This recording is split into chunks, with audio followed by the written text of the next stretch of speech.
4 ಪಾರ್ಟಿಯವರು 4 mayor ಆದರೆ ಒಬ್ಬ ಏನೋ ಕೊಡ್ತಾರೆ, ಟ್ಯಾಕ್ಸ್ ಕಮ್ಮಿ, ಇನ್ನೊಬ್ಬ ಟ್ಯಾಕ್ಸ್ ಜಾಸ್ತಿ, ಒಬ್ಬ ಒಂದು ಫ್ರೀ, ಇನ್ನೊಬ್ಬ ಇಲ್ಲ. ವೆಲ್ಫೇರ್ ಸ್ಕೀಮಲ್ಲಿ ಒಬ್ಬ ಬೇಕಾದಷ್ಟು ಘೋಷಣೆ ಮಾಡ್ತಾರೆ, ಇನ್ನೊಬ್ಬ ನೀರು ಕೊಡಲ್ಲ. ಇವೆಲ್ಲ ಸಮಸ್ಯೆ ಇದೆ. ನಮ್ಮದು ಒಂದೇ ಇಚ್ಛೆ, ಬೆಂಗಳೂರು ಒಬ್ಬರೇ ಮೇಯರ್ ಇರಬೇಕು.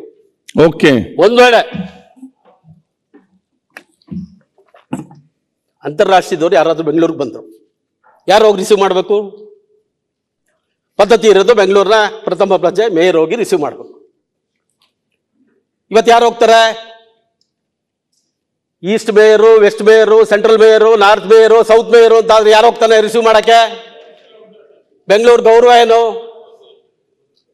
ಆ ಲೋಕಲ್ ಯಾರು ಇರ್ತಾನೋ ಆ ಮೇಯರ್ ಹೋಗ್ಬೇಕು. ಅದು ಬೇಡ.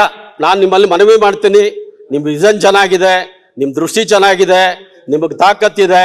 ಒಬ್ಬನೇ ಮೇಯರ್ ಬೆಂಗಳೂರಿಗೆ ಒಂದು ದೊಡ್ಡ, ಇವಾಗ ಕೆಂಗಲಲ್ಲಿ ಬಂತ ಇದ್ದು ವಿಧಾನಸೌಧ ಕಟ್ಟಿದ್ರು, SM ಕೃಷ್ಣ ಸಾಹೇಬರು ಪಕ್ಕದಲ್ಲಿ ಸುವರ್ಣ ವಿಕಾಸ್ ಸೌಧ ಕಟ್ಟಿದ್ರು.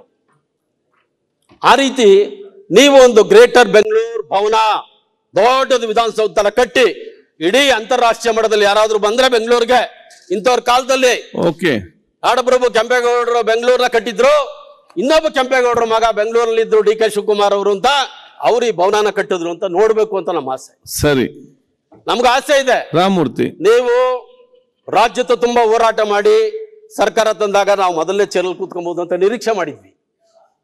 ನಮ್ಮ ಕಡೆಯಿಂದ ಏನು ಗೊಂದಲ ಇರಲಿಲ್ಲ, ನಿಮ್ಮಲ್ಲೇ ಗೊಂದಲ ಸೃಷ್ಟಿ ಆಯ್ತು. ನಿಮ್ಗೆ ಭಗವಂತ ಒಳ್ಳೇದ್ ಮಾಡ್ಲಿ. ಆದ್ರೆ ಒಬ್ಬರನ್ನೇ ಮೇಯರ್ ಮಾಡಿ 4-5 ಮೇಯರ್ನ ಮಾಡಬೇಡಿ. ಅದು ಮುಂದಿನ ದಿನಗಳಲ್ಲಿ ಬಹಳ ಅಭಾಸ ಆಗ್ತದೆ. ದೆಹಲಿಯಲ್ಲಿ ಮಾಡಿ ಹಿಂದಕ್ಕೆ ಬಂದಿದ್ದಾರೆ, ಅದೇ ರೀತಿ ಮಹಾರಾಷ್ಟ್ರದಲ್ಲಿ ಬಾಂಬೆನಲ್ಲಿ ಮಾಡಿ ಹಿಂದಕ್ಕೆ ಬಂದಿದ್ದಾರೆ. ಒಂದೇ ಬೆಂಗಳೂರು ಇರಬೇಕು, ಒಟ್ಟಿಗೆ ಬೆಂಗಳೂರು ಇರಬೇಕು. ಅದಕ್ಕೋಸ್ಕರ ಗ್ರೇಟರ್ ಬೆಂಗಳೂರು ಒಂದೇ ಇರಲಿ, ಒಬ್ಬರೇ ಮೇಯರ್ ಇರಲಿ ಅಂತ ನಮ್ಮ ಸಲಹೆ ಅಧ್ಯಕ್ಷ. ರಾಮಮೂರ್ತಿ ಅವರೇ.